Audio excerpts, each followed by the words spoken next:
Oke, baik. Assalamualaikum warahmatullahi wabarakatuh. Selamat malam semuanya. Salam sejahtera untuk kita semua.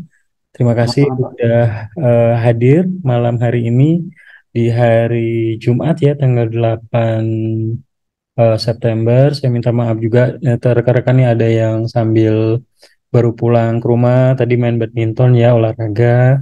Selagi itu kegiatan positif, saya dukung terus ya. Teman-teman silahkan atur waktunya sebaik mungkin. Namun memang karena kalau di hari Sabtu itu kayaknya teman-teman juga pasti pengen waktunya me time, istirahat gitu ya. Jadi kita coba optimalkan di Jumat malam ya. Kita juga nggak banyak mahasiswa, cuma 7 orang. Jadi saya pikir bisa lebih optimal dengan kegiatan pembelajaran di malam hari. Oke, rekan-rekan semua, selanjutnya saya coba update untuk materi minggu kemarin. Nah, materinya sudah terlihat rekan-rekan semua? Sudah ya? Sudah, Pak. Baik, terima kasih. Kemudian untuk di pertemuan ketiga kali ini, rekan-rekan semua mata kuliah Manajemen Operasional di tanggal 8 September 2023.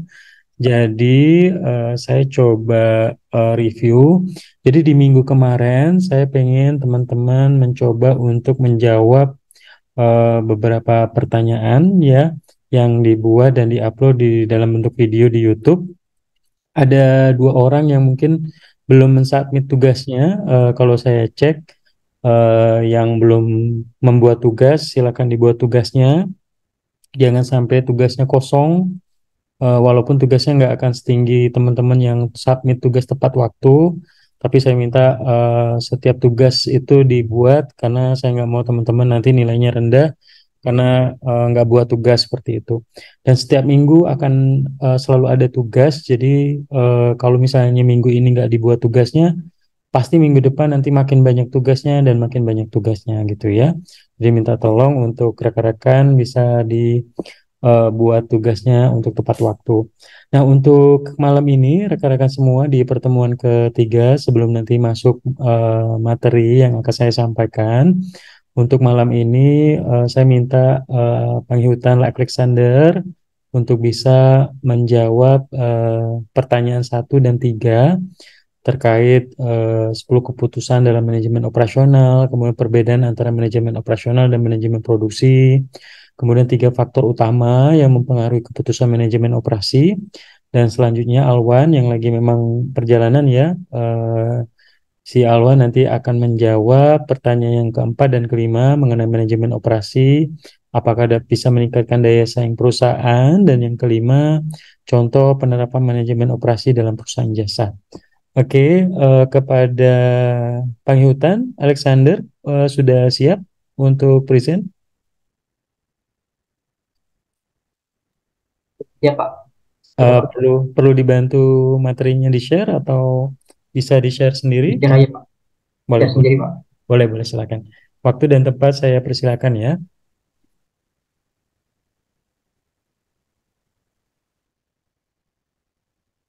Udah ya, Pak. Udah masuk kan, Pak? Sudah jelas, bagus, materi presentasinya bagus. Oke. Baiklah, teman-teman. Di sini saya akan mempresentasikan hasil dari jawaban saya yang diberikan oleh Bapak Bambang Purnama. Di sini saya akan menjawab beberapa pertanyaan. Yang pertama adalah 10 keputusan utama dalam manajemen operasi. Nah, manajemen operasi adalah proses perencanaan, pengorganisasian, dan pengelolaan sumber daya untuk menghasilkan barang atau jasa. Manajemen operasi eh, kelihatan ya. Manajemen operasi melibatkan pengambilan keputusan dalam berbagai aspek, mulai dari desain produk dan jasa hingga pemeliharaan peralatan.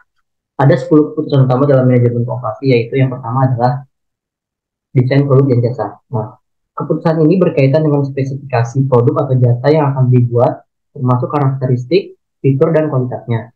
Keputusan ini juga mencakup pemilihan bahan baku dan komponen serta desain proses produksi. Lalu yang kedua ada manajemen mutu. Keputusan ini berkaitan dengan upaya untuk memastikan bahwa produk atau jasa yang dihasilkan memenuhi standar kualitas yang diinginkan.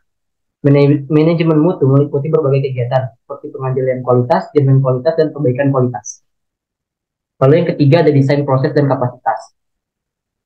Keputusan ini berkaitan dengan pemilihan teknologi dan peralatan yang akan digunakan untuk memproduksi produk atau jasa. Keputusan ini juga mencakup penentuan kapasitas produksi yang dibutuhkan untuk memenuhi permintaan pasar. Lalu yang keempat ada pemilihan lokasi. Keputusan ini berkaitan dengan pemilihan lokasi pabrik atau fasilitas produksi. Keputusan ini harus mempertimbangkan berbagai faktor seperti ketersediaan bahan baku, tenaga kerja, dan infrastruktur. Lalu yang kelima ada desain tata letak. Keputusan ini berkaitan dengan penentuan tata letak pabrik atau fasilitas produksi. Tata letak yang baik dapat meningkatkan efisiensi dan produktivitas produksi. Lalu yang keenam ada sumber daya manusia dan rancangan pekerjaan. Keputusan ini berkaitan dengan rekrutmen, pelatihan, dan pengembangan karyawan. Keputusan ini juga mencakup rancangan pekerjaan yang sesuai dengan kebutuhan perusahaan. Lalu yang ketujuh ada manajemen rantai pasokan. Keputusan ini berkaitan dengan pengelolaan aliran bahan baku, komponen, dan produk jadi dari pemasok ke pelanggan. Manajemen rantai pasokan yang efektif dapat membantu perusahaan untuk mengurangi biaya dan meningkatkan layanan pelanggan. Lalu yang kedelapan adalah persediaan. Keputusan ini berkaitan dengan penentuan tingkat persediaan bahan baku, komponen, dan produk jadi. Persediaan yang terlalu banyak dapat menyebabkan biaya penyimpanan yang tinggi, sedangkan persediaan yang terlalu sedikit dapat menyebabkan kehabisan stok dan kehilangan penjualan. Lalu yang kesembilan dari penjadwalan. Keputusan ini berkaitan dengan penentuan jadwal produksi untuk memenuhi permintaan pasar. Penjadwalan yang efektif dapat membantu perusahaan untuk meningkatkan efisiensi dan produktivitas produksi. Lalu yang ke-10 ada pemeliharaan. Keputusan ini berkaitan dengan perawatan dan perbaikan peralatan produksi. Pemeliharaan yang baik dapat membantu perusahaan untuk mencegah kerusakan peralatan dan meningkatkan kinerja produksi. Baiklah, saya masuk ke pertanyaan nomor 2, perbedaan antara manajemen operasi dan manajemen produksi. Manajemen operasi dan manajemen produksi adalah dua istilah yang sering digunakan secara bergantian. Tetapi sebenarnya memiliki perbedaan yang cukup signifikan. Manajemen operasi adalah istilah yang lebih luas dan mencakup semua kegiatan yang diperlukan untuk menghasilkan barang atau jasa, termasuk desain produk dan jasa, manajemen mutu, desain produk dan kapasitas, pemilihan lokasi, dan desain tata letak. Lalu ada juga sumber daya manusia dan rancangan pekerjaan, manajemen, nilai pasokan, persediaan, penjadwalan, dan pemeliharaan. Sedangkan manajemen produksi adalah istilah yang lebih spesifik dan hanya berkaitan dengan kegiatan yang berkaitan dengan pembuatan produk. Manajemen produksi mencakup kegiatan-kegiatan seperti perencanaan, pengorganisasian, dan pengendalian sumber daya untuk menghasilkan produk, untuk menghasilkan sebuah produk. Secara umum, manajemen operasi dapat dianggap sebagai payung besar yang mencakup manajemen produksi. Uh, Manajemen, bentar Pak. Pak, saya Pak. Kok?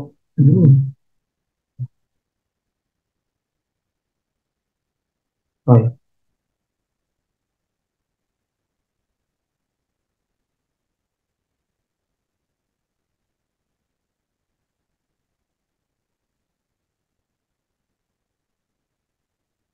Baiklah, ulangi. Secara umum, manajemen operasi dapat dianggap sebagai payung besar yang mencakup manajemen produksi. Manajemen produksi adalah bagian dari manajemen operasi yang beroperasi dengan pembuatan produk. Lalu yang ketiga, ada tiga faktor utama yang mempengaruhi keputusan manajemen operasi. Yang pertama adalah tujuan strategi perusahaan.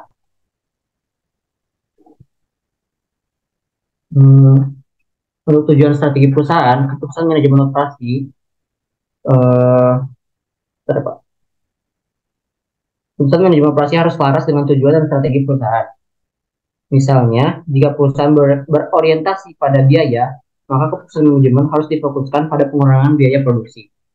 Lalu yang kedua ada lingkungan operasi. Nah, lingkungan operasi terdiri dari faktor-faktor internal dan eksternal yang dapat mempengaruhi kinerja perusahaan. Faktor internal meliputi sumber daya perusahaan seperti karyawan, teknologi, dan peralatan. Faktor eksternal meliputi kondisi ekonomi, persaingan, dan teknologi. Lalu faktor yang ketiga adalah teknologi. Teknologi harus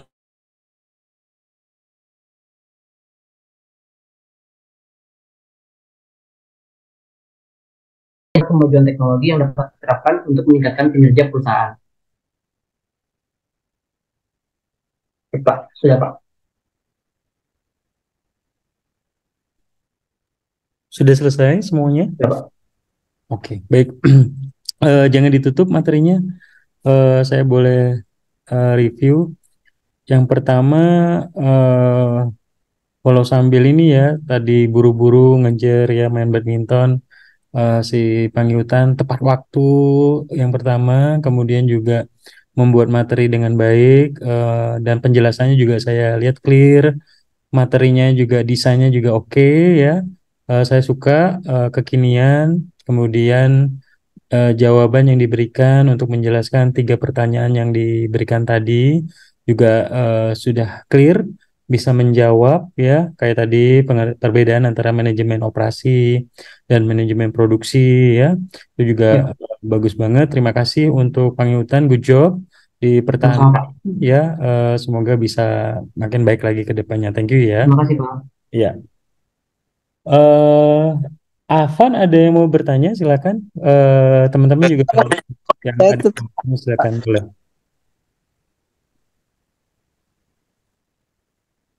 Silakan, Afan, ada yang mau ditanyakan? enggak Pak, tadi itu saya tepuk tangan Pak, Oh, tepuk. virtual Oh iya iya iya. emot. Ya, bagus nih, keren keren. Oke, lanjut nih buat si Alwan yang kedua nih, buat tantangan juga nih, harus present juga lebih baik lagi dari si Pangehutan Alexander. Oke, mohon di-unshare Pangehutan, terima kasih banyak ya. Selanjutnya, waktu dan tempat, saya persilakan buat rekan kita, eh, tadi Mas Alwan, Zaki Pak, Awan Zaki. oh Alwan Zaki. Waktu Iya dan Pak. tempat dipersilakan. Oke, saya mulai.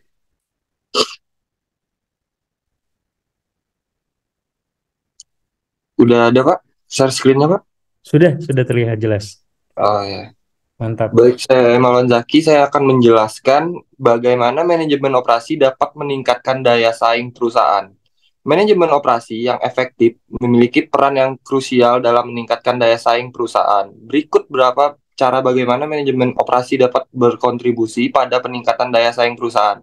Efisiensi biaya produksi, manajemen produksi yang baik dan dapat membantu perusahaan mengidentifikasi dan mengurangi pemborosan dalam proses produksi. Ini termasuk pengendalian biaya bahan baku, tenaga kerja, energi, dan pengelolaan persediaan yang efisien. Dengan mengurangi biaya produk, perusahaan dapat menawarkan harga yang lebih kompetitif kepada pelanggan. Peningkatan kualitas produk atau jasa, fokus pada pengendalian kualitas dalam manajemen operasi dapat menghasilkan produk atau jasa yang lebih baik. Kualitas yang tinggi dapat meningkatkan kepercayaan pelanggan dan memungkinkan perusahaan untuk memasarkan produk dengan harga premium. Kualitas yang baik dapat juga mengurangi biaya perbaikan dan retur produk dan meningkatkan kepuasan pelanggan dan membangun reputasi positif. Respon terhadap perubahan pasar. Manajemen operasi yang fleksibel memungkinkan perusahaan untuk merespon perubahan pasar dengan cepat. Ini termasuk kemampuan untuk mengubah jadwal produksi, menyesuaikan portofolio produk, dan merampingkan operasi jika diperlukan.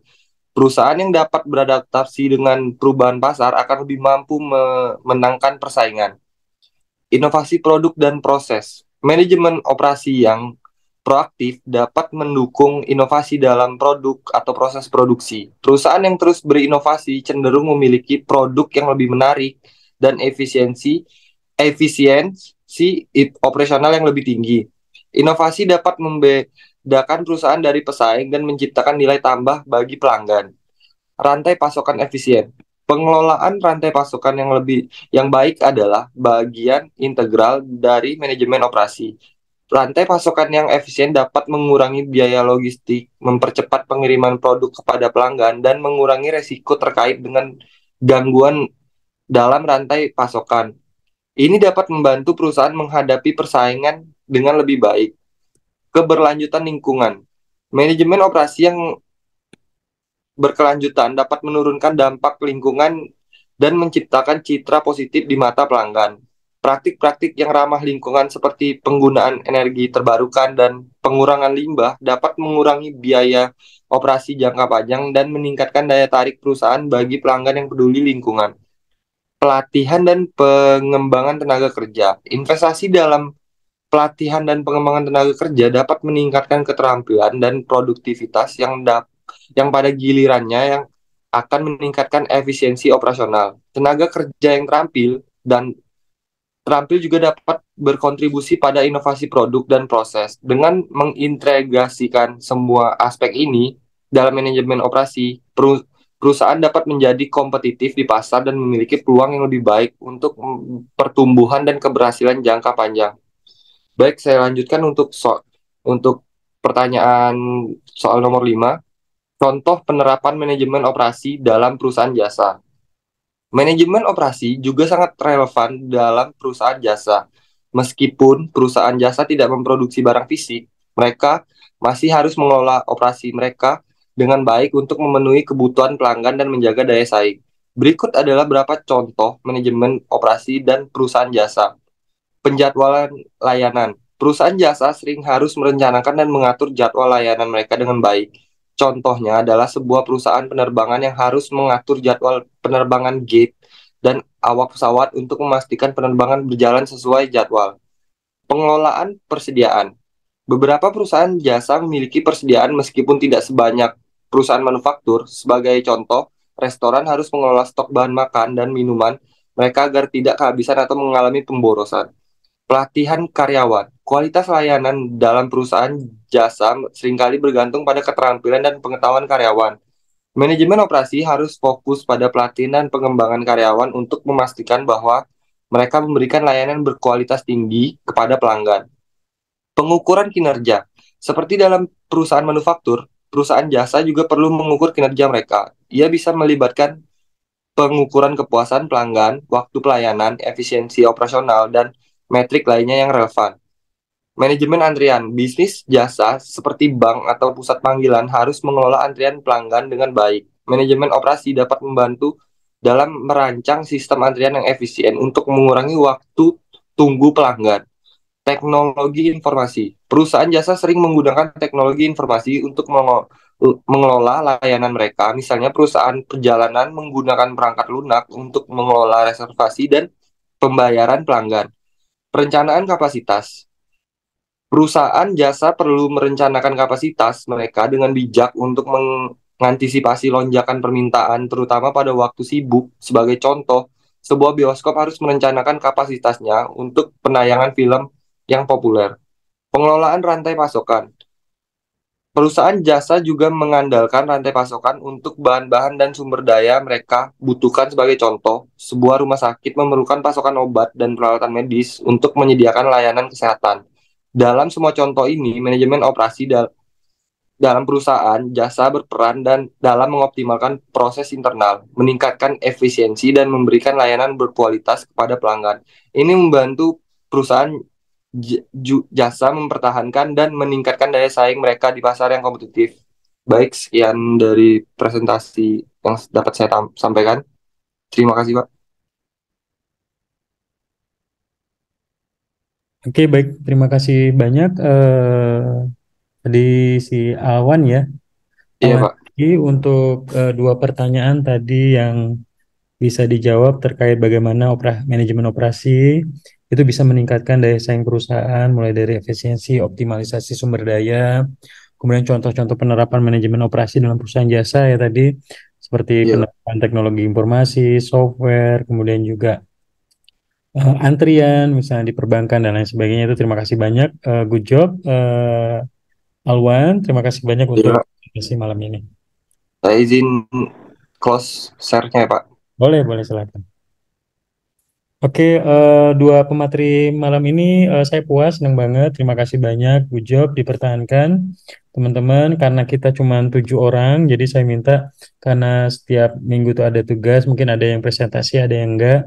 Jadi saya pengen semuanya itu bisa berkontribusi dan belajar membuat materi presentasi yang bagus. Tadi saya lihat kayak Pangi Hutan juga bagus tuh ya, bisa ditiru juga Alwan ya. Jadi bisa menggunakan materi kayak Canva gitu ya. Jadi bisa membuat dengan menarik. Kemudian juga yang kedua, teman-teman juga bisa memperhatikan besar kecilnya huruf ya, biar bisa lebih rapi lagi susunannya dan lain sebagainya. Nggak apa-apa, karena teman-teman masih belajar. Teman-teman bisa melatih terus dengan memperbanyak membuat materi presentasi yang mungkin diminta oleh dosennya ataupun tugas. Jadi pada saat nanti presentasi skripsi dan lain sebagainya teman-teman udah terbiasa. Dan di dunia kerja pun pasti teman-teman juga akan diminta untuk presentasi rutin ya setiap minggu atau bulanan yang tentunya harus melatih kemampuan komunikasi dan how to make a good presentation design ya di PowerPoint ataupun di Canva dan lain sebagainya ya. Saya izin melanjutkan rekan-rekan semua. Sekarang jam 20.27 saya coba optimalkan setengah jam ke depan untuk materi.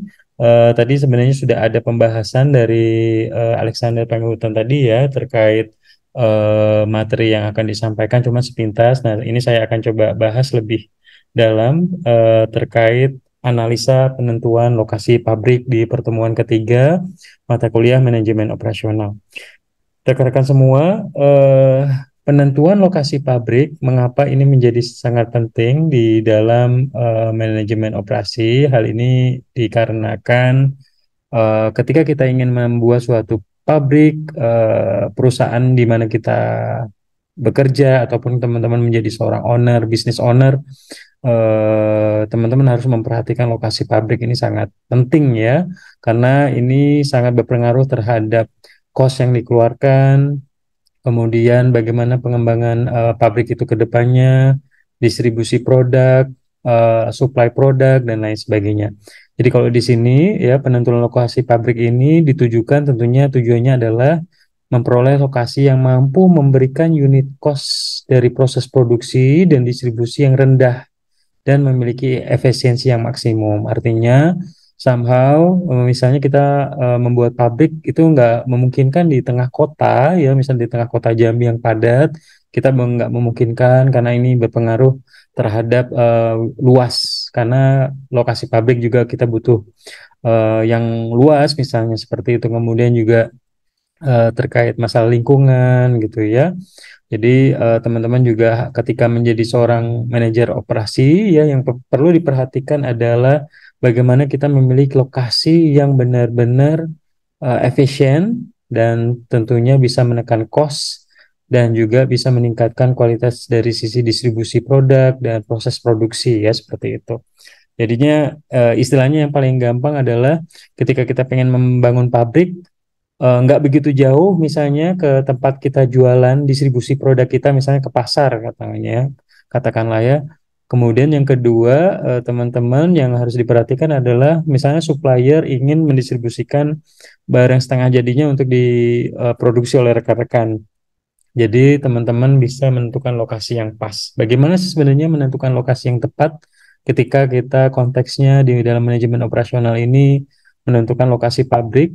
Jadi rekan-rekan semua, lokasi pabrik yang ideal itu adalah yang memberikan total biaya produksi yang rendah dan keuntungan yang maksimal karena memang nggak begitu jauh dari distribusi market misalnya ya, tidak jauh misalnya ya. Kemudian juga luas, efisien. Intinya kita memang benar-benar harus dihitung. Nah, lokasi terbaik dari suatu pabrik adalah lokasi di mana unit cost dari proses produksi dan distribusi akan rendah, sedangkan harga dan volume penjualan produk akan mampu menghasilkan keuntungan yang sebesar-besarnya bagi perusahaan. Kalau kita ngomongnya pabrik, nggak mungkin ukurannya kecil ya, pasti ukurannya besar. Nah, kalau misalnya kita buat di kota, pasti harga tanahnya besar, jadi kita harus membuat di pinggiran, tapi masih gampang diakses untuk ke kota, untuk jualan produk kita. Nah, ini menjadi hal yang sangat penting. Kemudian faktor yang dipertimbangkan lainnya, ya, lokasi pasar, ya, yang tadi saya jelaskan, bahwa ketika produk yang sudah diproduksi oleh si perusahaan atau pabrik tersebut, maka lokasinya diusahakan bisa dekat dengan lokasi pabrik kita gitu ya. Jadi misalnya dalam 1 jam atau setengah jam perjalanan dari lokasi pabrik ke pasar itu juga dekat ya. Jadi efisien BBM mobil untuk distribusinya juga nggak banyak, tapi beda misalnya kita marketnya adalah kota Jambi, tapi pabrik kita di Muarobungo misalnya dengan 7-8 jam perjalanan. Tentunya ini secara cost juga tidak efisien. Jadi kita bisa pertimbangkan lokasi misalnya di Muaro Jambi misalnya ya, yang ke kota Jambi masih hitungan di bawah 1 jam misalnya seperti itu. Kemudian lokasi sumber bahan baku atau raw material location ya seperti itu. Misalnya rekan-rekan adalah misalnya pabrik eh, air mineral misalnya, air mineral kemasan ya, air mineral dalam kemasan ADK misalnya ya.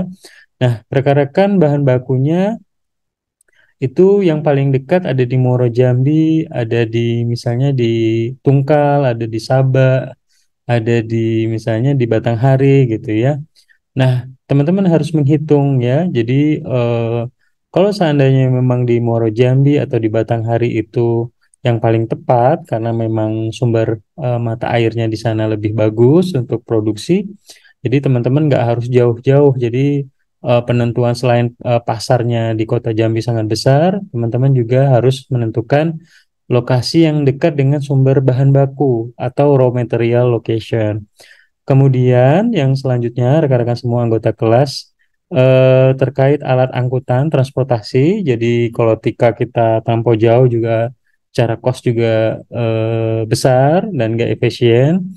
Kemudian yang kedua jalan atau mau menuju lokasi tersebut apakah ada aksesnya misalnya ya sudah diaspal atau belum atau masih jalan tanah dan lain sebagainya ini juga menjadi perhatian karena ini menyangkut bagaimana mobilisasi produk yang akan kita jual ke konsumen atau ke market. Kemudian masyarakat, nah misalnya saya dulu pengalaman ketika saya membuat ternak ayam petelur misalnya ya waktu itu sebelum COVID, jadi saya membuat sekitar 35 sampai 40 menit dari kota Bengkulu, kemudian berada di kabupaten ya, kemudian agak sedikit pinggir dan sedikit jauh dari pemukiman masyarakat karena takut menimbulkan bau ya. Sehingga ini juga penting karena ini menyangkut masyarakat sekitar ya. Kalau misalnya kita membuat pabrik yang tentunya misalnya menimbulkan pencemaran udara dan lain sebagainya, tentunya ini juga harus diperhatikan agar masyarakat yang di sekitar kita tidak demo ataupun berpengaruh terhadap operasi perusahaan atau pabrik ke depannya. Kemudian juga masalah tenaga kerja ini juga penting karena ini menyangkut runningnya bisnis ketika kita tidak em, memiliki tenaga kerja di lokasi pabrik itu juga akan berat secara cost karena kita akan menanggung tempat tinggal dan lain sebagainya. Namun kalau misalnya kita tidak begitu jauh yang tadi saya jelaskan misalnya di Muaro Jambi yang masih bisa diakses kita bisa mencari tenaga kerja yang orang-orang sekitar ataupun orang yang berada di kota Jambi untuk bekerja di Muara Jambi sehingga untuk mencari tenaga kerja yang bekerja pun juga nggak begitu sulit. Selanjutnya rekan-rekan semua, nah ini juga sangat penting, mungkin tambahan juga internet kayaknya, listrik, air, dan telepon, dan internet kayaknya. Karena saya pikir semua industri, perusahaan, pabrik sekalipun membutuhkan komunikasi internet, mungkin ya mereka membuat sistem pembukuan, reporting, manajemen financial management ya, laporan keuangan. Jadi kalau misalnya mereka membuat integrasi sistem antara bagian produksi, bagian inventory, bagian sales dan lain sebagainya, mereka akan bisa membuat manajemen pabrik yang optimal dari sisi reporting dan sebagainya, terintegrasi seperti itu. Jadi saya pikir saat ini semua pabrik atau industri membutuhkan internet untuk saling terkoneksi dan untuk menjalankan bisnisnya dengan baik. Kemudian mengenai listrik, air, dan telepon ini juga memang hal yang sangat penting seperti layaknya internet karena kalau kita menjalankan pabrik kalau nggak ada pasokan listrik nggak ada pasokan air yang bagus ya dan telepon atau komunikasi ataupun internet ini juga menghambat ya jadi memang kita harus benar-benar memperhatikan dari sisi ketersediaan air dan listrik dan telepon atau komunikasi internet. Kemudian sarana prasarana pendukung ya misalnya kalau misalnya di sana dekat dengan misalnya sekolah misalnya ya atau misalnya dekat tempat ibadah ya atau pasar, misalnya pasar tradisional atau tempat-tempat yang memang berhubungan dengan prasarana pendukung suatu pabrik. Kemudian rekan-rekan semua, untuk perencanaan lokasi pabrik, ada beberapa aspek atau poin yang memang harus diperhatikan, antara lain tanah harus kering dan kuat untuk menjaga bangunan. Jadi kalau misalnya dia berupa rawa-rawa juga dihindari karena memang ini bersifat pabrik dan besar ya. Jadi kalau teman-teman lihat ya misalnya ya pabrik kayak misalnya pabrik Unilever ataupun pabrik Mayora dan industri-industri yang besar lainnya ya, itu mereka memiliki pabrik yang sangat luas ya, misalnya pabrik mobil gitu ya. Mereka memiliki lahan yang sangat luas untuk beroperasi sehingga tanah pun juga harus dipilih yang kering dan kuat untuk menyangga bangunan. Kalau misalnya nggak kuat, ada gempa sedikit, pasti akan roboh dan impactnya ke depannya juga mengganggu operasional perusahaan. Kemudian yang berikutnya, rekan-rekan semua anggota kelas manajemen operasional, yang harus diperhatikan adalah mengasah keamanan dan pelindungan kebakaran yang baik. Nah, saat ini kalau teman-teman lihat beberapa minggu terakhir, kualitas udara di Jambi cukup buruk ya, karena banyak terjadi hotspot dan kebakaran. Selain ada kiriman asap dari eh, Sumatera Selatan, dan tentunya ini juga berdampak pada kualitas udara di Jambi. Nah, teman-teman juga ini juga harus diperhatikan masalah keamanan. Kalau di sana nggak aman, rawan begal, rawan pencurian. Nah, ini juga berimpact pada operasional perusahaan. Kemudian juga kalau di sana rawan kebakaran dan lain sebagainya, dan ini juga harus diperhatikan karena tentunya juga akan mengganggu operasional jalannya perusahaan. Walaupun kita punya pabrik, punya ini ya, punya security pabrik ya, kemudian juga punya tim untuk siaga untuk kebakaran dan lain sebagainya, kita harus tetap benar-benar mencari lokasi yang aman dan terlindungi dari kebakaran. Makanya kalau teman-teman lihat di industri Jakarta ya, misalnya dia terpusat tuh di daerah Cikarang misalnya ya, di sana banyak pabrik-pabrik. Kenapa? Memang di sana dikhususkan untuk pabrik ya. Jadi secara keamanan terjaga, kualitas tanahnya mungkin bagus, kemudian distribusi untuk ke Jakartanya dekat, nggak jauh. Kemudian ke ke pelabuhan misalnya ya, Tanjung Priuk dan lain sebagainya juga dekat misalnya ya untuk distribusi produk dan lain sebagainya. Jadi itu memang harus sangat diperhatikan.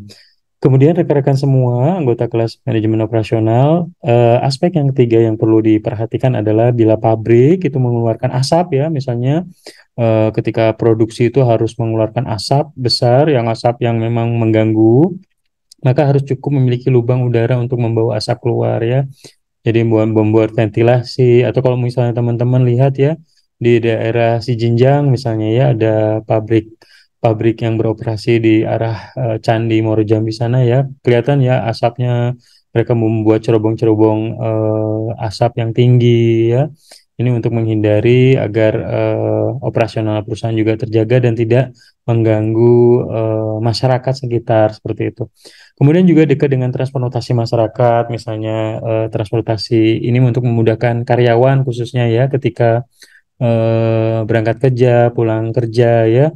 Jadi transportasi seperti angkot mungkin ya, atau misalnya bisa diakses jalannya bagus sehingga ojek online bisa masuk, misalnya itu juga perlu diperhatikan.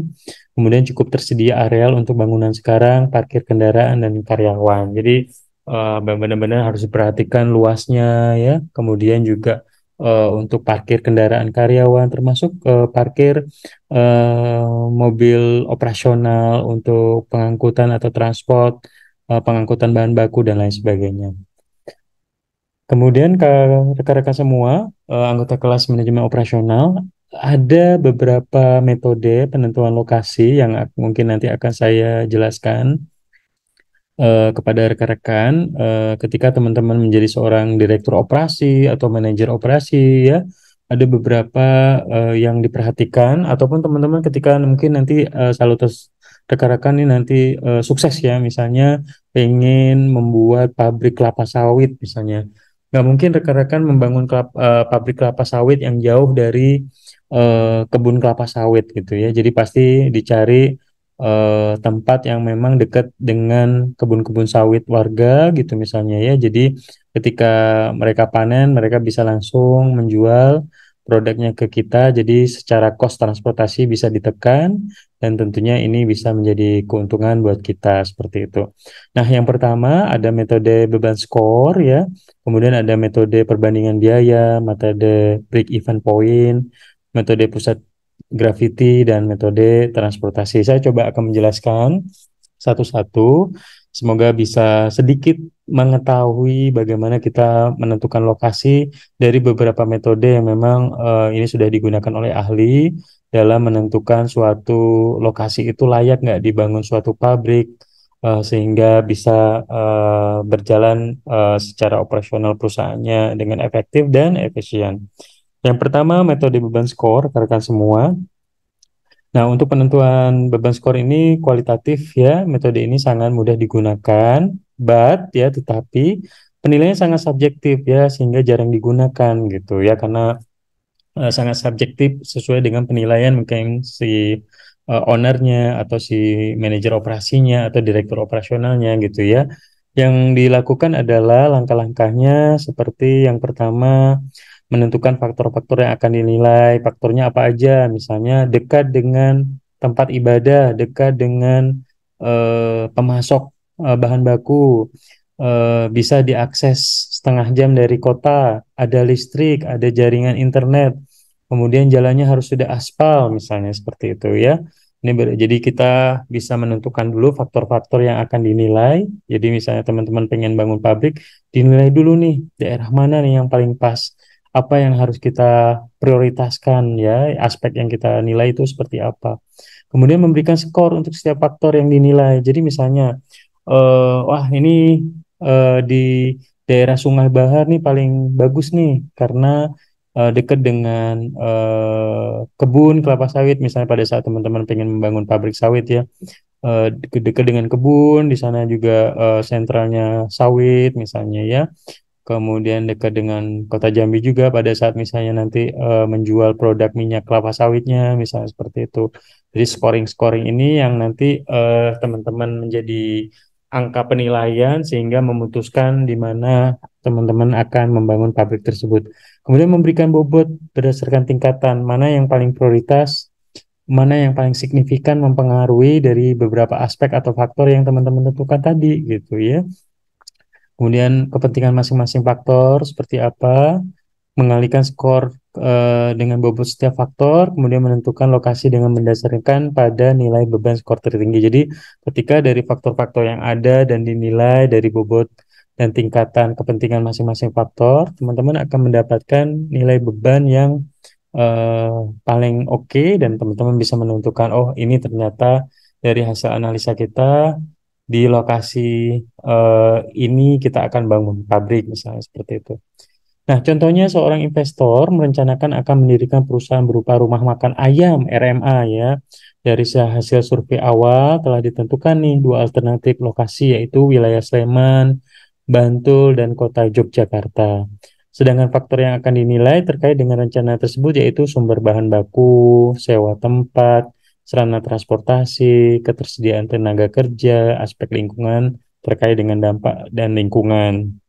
Nah, kalau kita lihat penyelesaiannya adalah ya di sini kita membuat skor misalnya dari kurang, sedang, baik, baik sekali angka 1 sampai angka 4. Kemudian kita menentukan bobot faktor yang dinilai. Sumber bahan baku ini sangat penting. Jadi kita pilih bobotnya 25. Kemudian sewa tempat juga sangat penting karena sewa tempat juga menjadi cost yang paling besar. Kemudian sarana transportasi 10, tenaga kerja 15, dan limbah 30.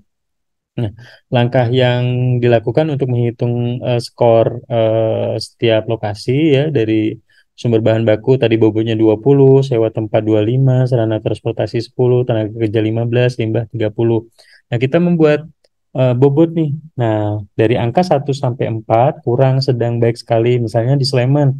Kalau di Harsi Sleman ternyata kalau sumber bahan baku itu 3 baik ya. Yang paling kecil ternyata di sewa tempat, karena sewa tempat di Sleman mahal misalnya.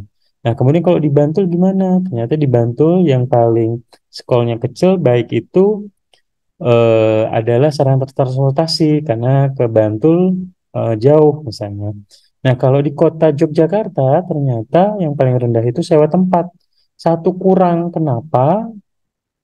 Ya, karena sewa tempat di Jogja pasti lebih mahal dibanding Kabupaten Sleman atau Bantul misalnya. Misalnya di sewa tempat ruko di kota Jambi misalnya. Harga sewanya sudah sampai 100 juta. Kalau di kabupaten ya, sewa ruko 2 lantai mungkin masih di angka 30-40 juta. Ya, kemudian kita mengalihkan dari bobot dengan skor ya, dapatlah angka ini. Dan teman-teman bisa lihat jumlah beban skornya Sleman 285, Bantul 390, dan di kota Yogyakarta 185. Nah, dari sini kita melihat bahwa alternatif lokasi yang dipilih adalah lokasi yang memberikan nilai label, nilai bobot, skor yang tertinggi, yaitu Bantul. Jadi Bantul lebih efisien, ya, kemudian lebih menguntungkan, dekat sumber bahan baku, sewa tempatnya juga murah, sarana transportasinya oke, tenaga kerjanya oke, gitu ya, seperti itu.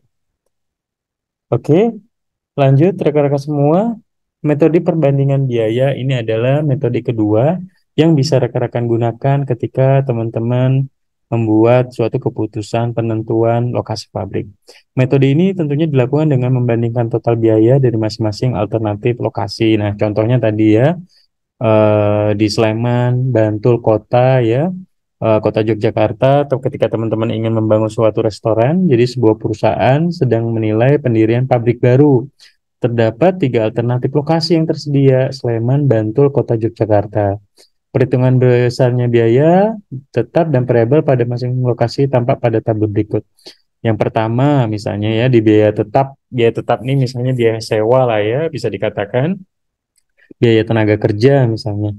Di lokasi Sleman, Kabupaten Sleman, biaya tetap yang dikeluarkan setiap bulan itu katakanlah 600.000, di Bantul 900.000, di Kota Yogyakarta 1,2 karena memang di Jogja lebih mahal misalnya. Biaya variabel unit di Sleman per unitnya 1.600, di Bantul 1.200, di Kota Jogja 800. Kemudian harga jual per unit di Sleman 3.200, di Bantul 3.200, dan di Kota sama 3.200. Nah, jadi kalau di sini kita bisa lihat bahwa kita akan menentukan bahwa mana perbandingan biaya yang paling murah di antara kota Kabupaten Sleman, Bantul, ataupun di kota Yogyakarta ya. Misalnya di sini ternyata biaya tetap di Sleman itu lebih murah ya, 600.000, di Bantul itu 900.000, dan di kota Yogyakarta 1.200.000. Namun secara biaya variabel ini mahal nih 1.600, kemudian Bantul 1.200. Kalau teman-teman bisa menghitung bahwa ternyata ketika kita memproduksi 10 unit, misalnya ya 10 unit, ya biaya variabelnya berarti kalau di Sleman itu menjadi 16.000 dengan biaya tetap 600.000, berarti kita mengeluarkan kos ya 16.000 misalnya ya. Di Bantul kalau kita perhatikan fix costnya 900.000, kemudian 12.000, 1.200 kali tadi 10 misalnya ya, jadi 12.000, jadi 912.000. Nah, di sini sama juga kayak di kota Yogyakarta, 800 kali 10, 8.000, jadi 1.208.000. Ya, kalau secara kos kita memilih Sleman karena kosnya lebih murah di antara yang lain, baik itu biaya tetap ya, walaupun secara biaya variabel lebih mahal. Namun kalau misalnya yang kita perhatikan adalah ini ya variabel banyak, semakin banyak unit yang kita produksi, kita pasti akan memilih di kota Yogyakarta. Walaupun secara fixnya lebih mahal, 2 kali lipatnya Sleman, tapi secara biaya variabelnya lebih murah. Jadi kalau misalnya cuman tadi produksi 10 atau 100, pasti kita akan memilih Sleman. Tapi kalau misalnya produksinya 10.000 unit produk, kita akan lebih murah ketika kita memilih di kota Yogyakarta. Karena harga jualnya sama nih di 3.200, 3.200. Ya, jadi memang harus diperhatikan untuk perbandingan biaya fix dan biaya variabel, dan ini akan berpengaruh terhadap margin keuntungan. Kemudian metode break even point, kapan balik modalnya dari misalnya investasi 1 juta 1 jutanya kapan balik modalnya, misalnya jualan gorengan modal 1 juta, ternyata dalam waktu 3 bulan 1 juta itu bisa balik modal contohnya ya. Jadi BEP ini merupakan salah satu metode yang dapat digunakan untuk menganalisa alternatif pemilihan lokasi pabrik yang optimum. BEP adalah titik di mana total pendapatan sama dengan total biaya balik modal istilahnya ya. Jadi secara matematik rumusan BEP adalah fixed cost dikurang pendapatan bagi ya, fixed cost bagi pendapatan dikurang variable cost seperti itu ya.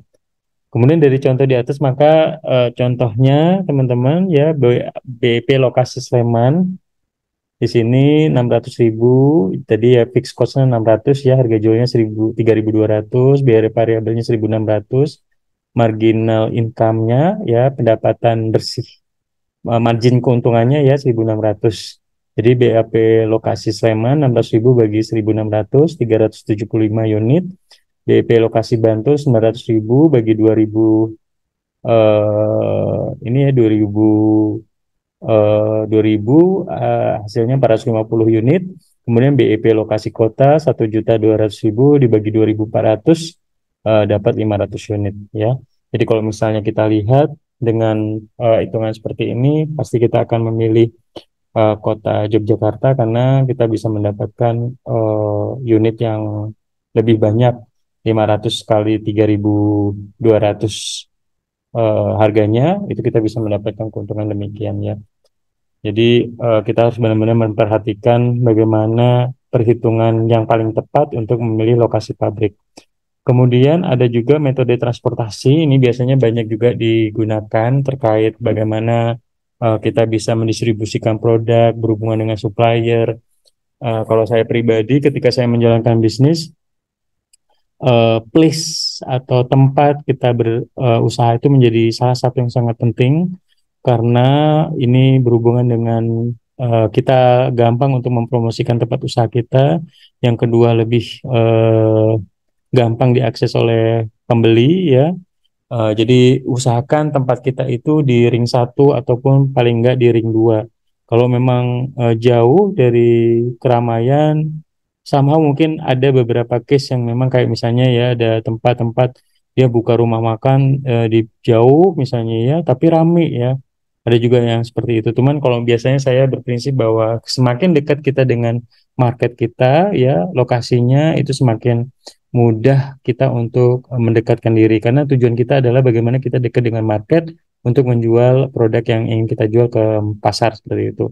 Nah, di metode transportasi sendiri di sini metode ini digunakan untuk mengatur distribusi dari sumber-sumber yang menyediakan produk yang sama ke tempat yang membutuhkan secara optimal. Jadi ketika kita mendistribusikan produk kita, kalau misalnya dari Bungo ke Jambi itu jauh, berarti kita harus membuat plan lain. Oh ternyata lokasi pabriknya kayaknya cocok di paling jauh di Batanghari ini, atau di Sabak yang hanya 1 jam, atau di Muaro Jambi yang hanya setengah jam sampai 1 jam, misalnya seperti itu. Faktor yang diperhatikan ya teman-teman semua, rekan-rekan semua, dalam menentukan menggunakan metode transportasi adalah yang pertama kapasitas pabrik sebagai sumber, kemudian kapasitas permintaan di wilayah pemasaran atau gedung sebagai tujuan, biaya produksi masing-masing pabrik ya, biaya distribusi dari tempat asal ke tempat tujuan ya, ada metodenya stepping stone, ada metode Modi dan metode Vogel ya. Jadi banyak metode yang bisa bisa kita gunakan dari satu metode transportasi ini, bagaimana produk itu bisa benar-benar didistribusikan dengan efisien. Kemudian misalnya kita nggak harus membutuhkan konsumsi BBM yang tinggi, solar misalnya ya untuk distribusi produk kita karena kita sudah dekat dengan market yang akan kita tuju. Jadi ini juga menjadi perhatian bagi manajemen bagaimana bisa memilih lokasi-lokasi yang memang dipilih untuk menjadi lokasi pabrik. Kemudian metode ini juga menentukan bagaimana lokasi pabrik atau lokasi usaha dengan memanfaatkan lokasi geografis dari pasar yang dimiliki ya. Contohnya tentukan pasar yang akan dilayani dan ditentukan. Misalnya teman-teman membuat PAUD ya, nggak mungkin PAUDnya di tengah hutan kan, pasti PAUDnya dicari di tengah-tengah perumahan atau di tempat-tempat yang strategis sehingga pada saat teman-teman membuka usaha PAUD ya, itu teman-teman gampang diakses oleh orang tua murid misalnya seperti itu. Atau ketika teman-teman membuka usaha bengkel motor misalnya ya, nggak mungkin teman-teman di pinggiran jauh yang tempatnya sepi, pasti teman-teman akan mencari tempat, logikanya cari tempat yang memang bagus di persimpangan jalan, di ring satu, atau misalnya memang di situ rame seperti itu ya. Kemudian misalnya teman-teman nih membuat usaha apa namanya fotokopian ya.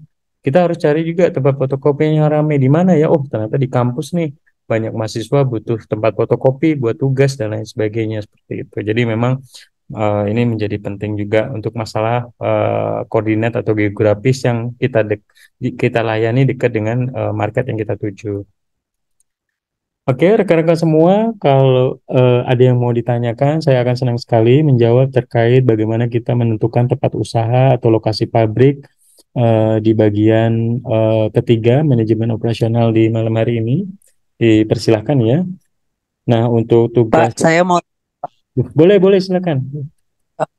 Boleh. ya. Dengan Ini Pak, tadi kan Bapak di Avan Pak. Oh ya, Pan, silakan Pan. Tadi kan di pemaparan materi Bapak itu ada terkait pertimbangan-pertimbangan teknikal ya Pak, seperti misalnya kondisi udara atau apa dan hal-hal saintifik gitu Pak. Nah, Ya, kenapa eh, sebetulnya manajemen operasional di sisi manajemen IPS ini kenapa sampai membahas itu gitu Pak? Sebetulnya kan itu orang teknik industri ya. gitu Pak. Jadi semacam ya. Oke, baik. Terima kasih, Avan. Pertanyaan bagus banget ya, saya suka banget.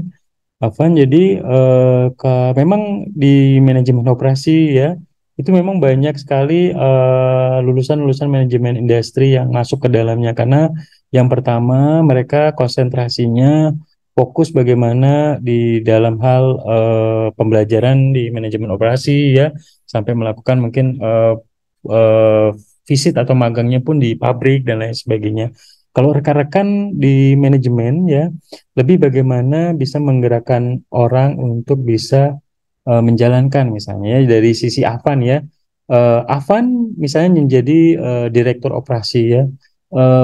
Avan belum tentu juga harus mengerti bagaimana menghitung BEP gitu ya, atau misalnya menentukan hal-hal yang beberapa metode tadi. Tapi Avan sudah tahu ketika apa menjadi seorang direktur operasi, ada timnya yang lulusan misalnya manajemen industri misalnya ya, Pak, kita akan mempropos ke Bapak sebagai direktur operasi, kita akan membangun pabrik di sini Pak, analisanya ini A B C D E, pertimbangannya ini, tapi apa sudah tahu, oh saya harus memilih beberapa opsi yang tepat mulai dari efisiensi, cost, operasional misalnya ya, lingkungan seperti tadi ya.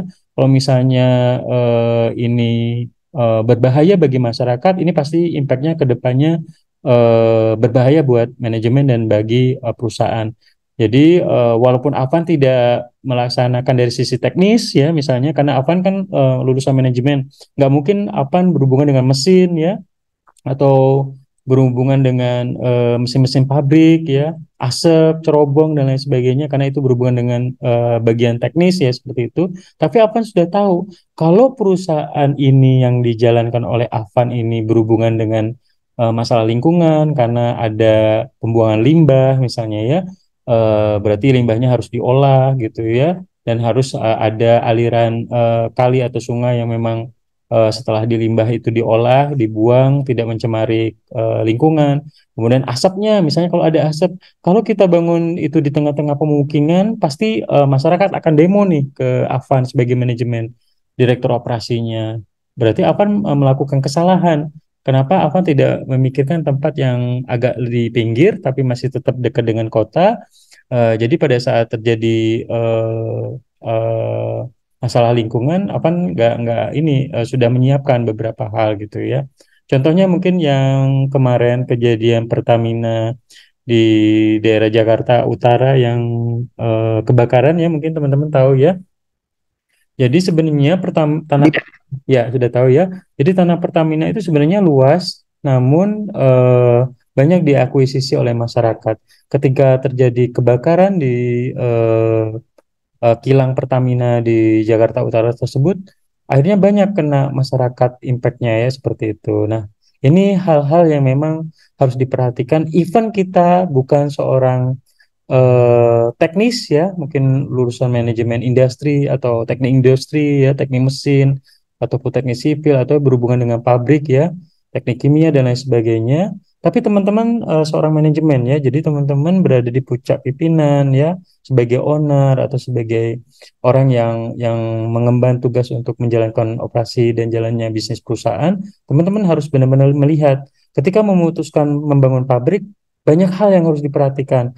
Jadi ketika teman-teman diusulkan oleh beberapa proposal yang diusulkan oleh timnya dari misalnya lulusan tadi teknik industri, teman-teman sudah tahu, oh berarti lingkungan sangat penting, dekat dengan pasar kita sangat penting, efisiensi kos transportasi sangat penting, tempat tinggal karyawan atau misalnya akses mereka ke kantor atau ke pabrik juga sangat penting. Nah, ini beberapa hal yang memang harus diperhatikan sehingga walaupun kita bukan secara teknis mengerjakan itu, tapi teman-teman yang menentukan, oh oke, saya setuju dengan tim A yang mengusulkan bahwa kita akan membangun pabrik di Sungai Bahar karena jauh dari pemukiman, tapi masih dekat dengan kota Jambi, dan kita di situ dekat dengan sumber daya bahan baku kita yaitu sawit, karena kita memproduksi kelapa sawit.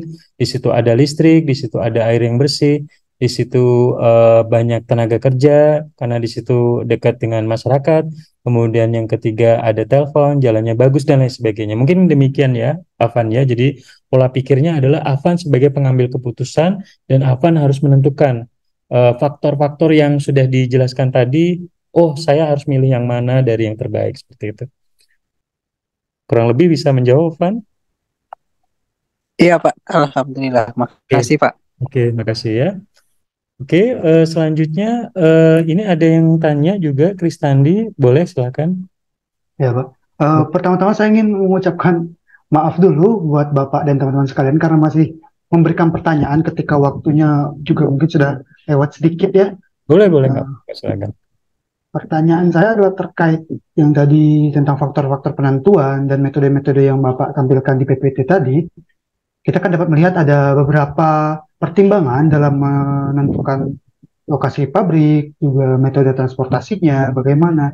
Dan kita juga bisa melihat di situ ada cukup banyak metode-metode yang Bapak jabarkan.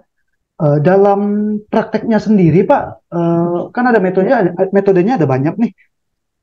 Kita itu dalam operasionalnya, apakah kita itu menggunakan banyak metode, kemudian melihat faktor-faktornya, bagaimana kinerjanya.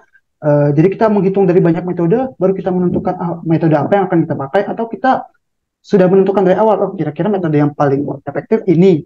Bagaimana itu, Pak? Dan juga Bapak kan sebagai orang yang sudah lebih berpengalamannya dalam bidang bisnis, Bapak sendiri menggunakan metode apa, Pak? Oke, good, baik. Kristandi, pertanyaan yang sangat bagus. Saya lebih antusias kalau teman-teman event misalnya sudah lewat waktunya dan bertanya, saya sangat antusias untuk menjawab, nggak apa-apa ya. Jadi pertanyaannya sangat bagus. Pengalaman saya sebagai pelaku usaha ya, saya lebih bagaimana yang pertama ya, saya akan menggunakan perbandingan biaya, cost, ya metode perbandingan biaya sangat penting menurut saya. Kemudian metode transportasi ya. Kalau saya kayaknya lebih ke dua ini sama mungkin kayak break even point. Break even point ini saya menghitung bagaimana dari bisnis yang saya bangun itu bisa kembali dengan waktu yang secepat-cepatnya ya. Misalnya seperti itu. Di sini yang pertama itu dari sisi biaya sendiri ya. Jadi kalau saya pribadi ketika saya menentukan misalnya nih, ini sekarang saya lagi bangun bisnis berikutnya di cabang restoran ya. Saat ini dari titik pusat kota ke tempat usaha saat ini itu sekitar 8 kilo. Nah, selanjutnya saya ingin buka cabang yang dekat lebih kota lagi, cuma sekitar 1 kilo. Jadi kemarin setelah saya analisis, kayaknya saya harus mendekatkan nih ke kota lagi nih biar usaha yang cabang kedua ini lebih ramai. Walaupun secara tanahnya di 1.200-an meter, kalau yang di tanah yang di rumah makan sebelumnya itu lebih luas, hampir 3.000 meter. Tapi ini pusat strategis, di situ ada perkantoran, pusat kota, dekat Simpang 5 kalau di Bengkulu itu ya. Kemudian di situ ada Kopi Janji Jiwa, ada beberapa resto-resto yang bagus gitu ya. Dan di situ ring satu. Nah, jadi saya akan menentukan bagaimana saya mendekatkan diri dengan market. Karena ketika saya dekat dengan market, saya dekat dengan pasar, otomatis secara cost saya bisa tekan dan secara keuntungan juga saya berharap bisa naik karena orang akan lebih dekat dengan kita seperti itu.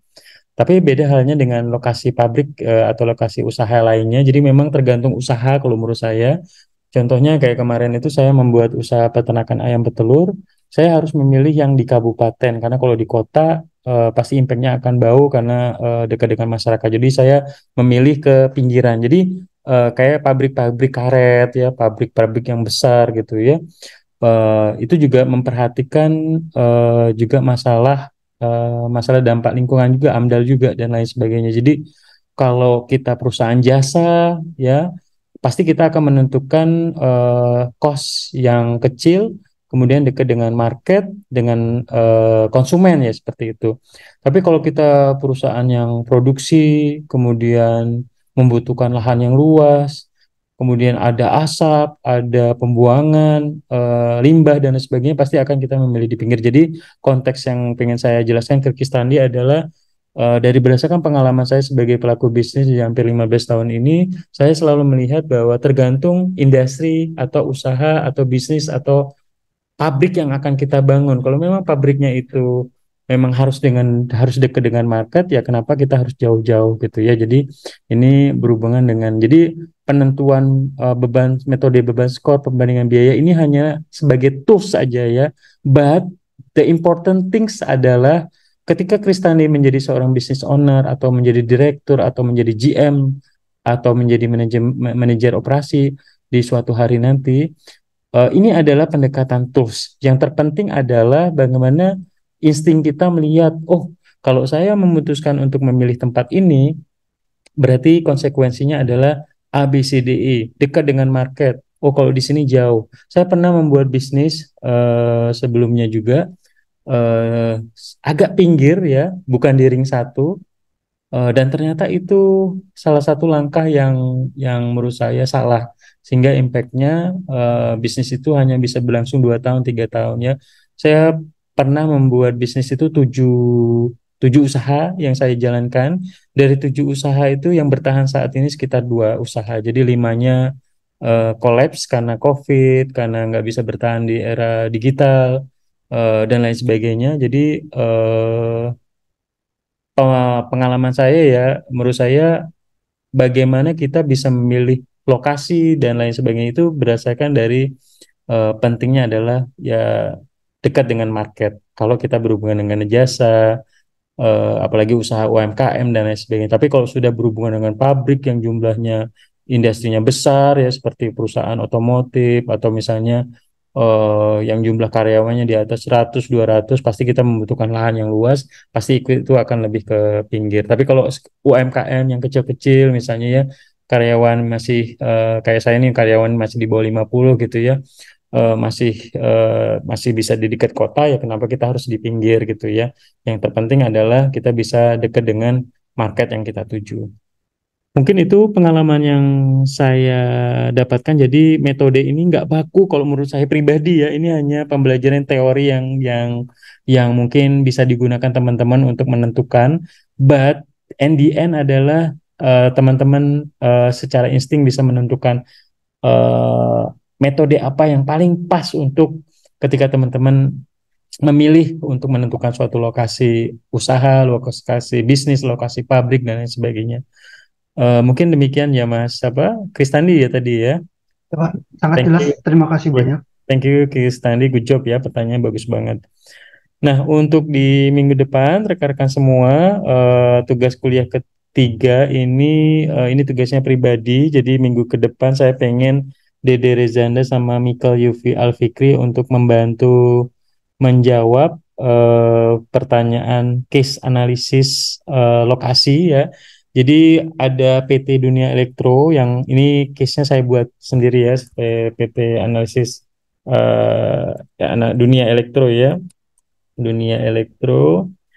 Jadi Dunia Elektro ini adalah perusahaan manufaktur yang memproduksi elektronik seperti televisi, kulkas, dan AC. Dan perusahaan ini berencana membangun pabrik baru dan meningkatkan kapasitas produksinya ya. Pabrik baru ini akan memproduksi produk-produk baru yang lebih canggih dan inovatif.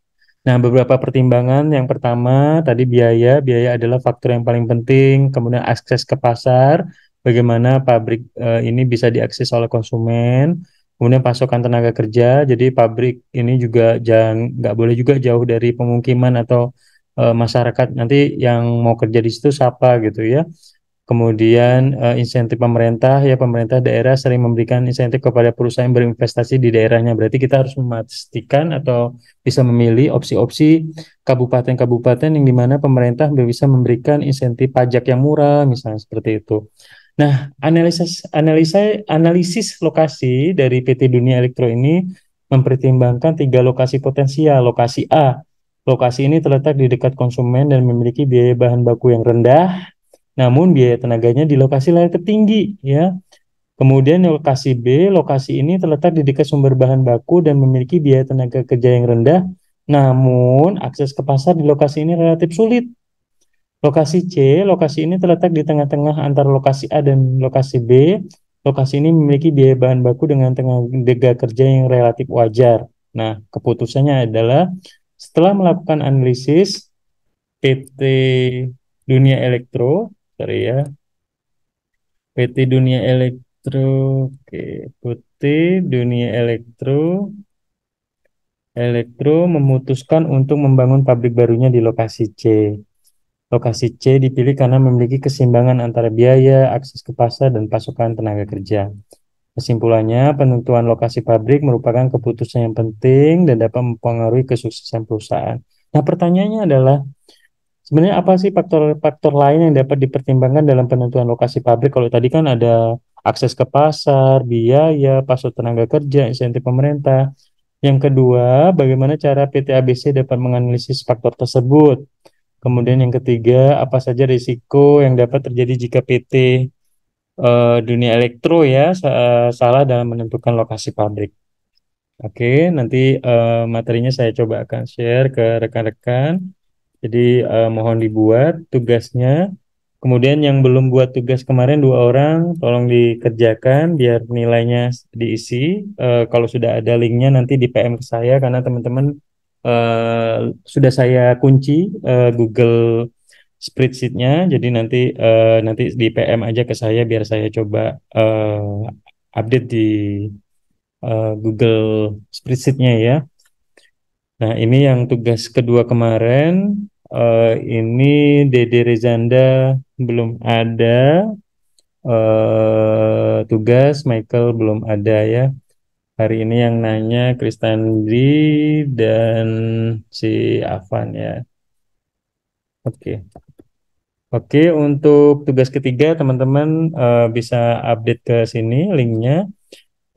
Nanti linknya kayak biasa masih sama, nanti tapi biasanya saya akan kirimkan linknya sekaligus materi pembelajaran di malam ini. Teman-teman bisa ngisi minggu depan di paling lambat di hari Kamis sore jam 5 sore.